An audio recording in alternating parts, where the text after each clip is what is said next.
त्याच्यामुळे पाय थंडे राहतात. आणि जर काही पनीरची सब्जी असेल किंवा पुरणपोळी असेल, 4-5 पुरणपोळी खातो. आणि जर काही दुसरं काही बनवलं तर आपण नागोज बघतो की काय बनवलं.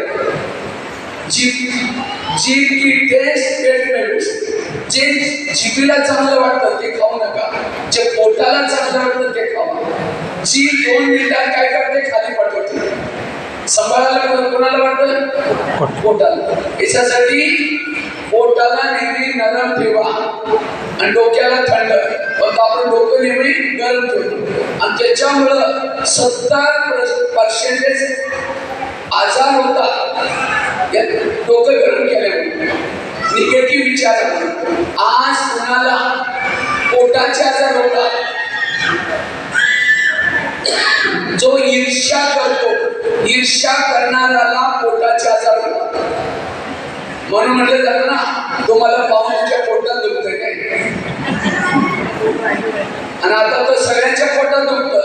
याच्या घराच्या समोर गाडी आली, याचा मुलगा मुंबईला नोकरीला लागला, याच्या शेतीमध्ये इतकं धान्य झालं, दुसऱ्यांना आपण पाहून जळत असतो आणि त्याच्यामुळे पोटाचे आजार होतात. आज कुणाला दूरचं कमी दिसतं, दुसऱ्यांच्या चुकांना अवगुणांना डोळे वटवून पाहतो. जेव्हा आपण डोळे वटवतो तेव्हा काय होतं,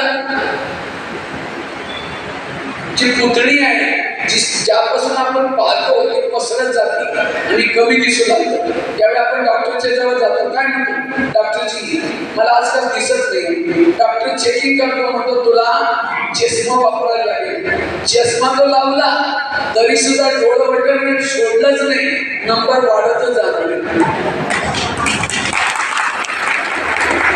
याच्यासाठी आपल्याला दुसऱ्यांच्या दोषांना पाहायचं नाही. जर काय आपला दोष पाहिला नाही, आपल्याला जवळ दिसायचं कमी होईल. आपल्या दोषांना पहा, त्यांना बदला.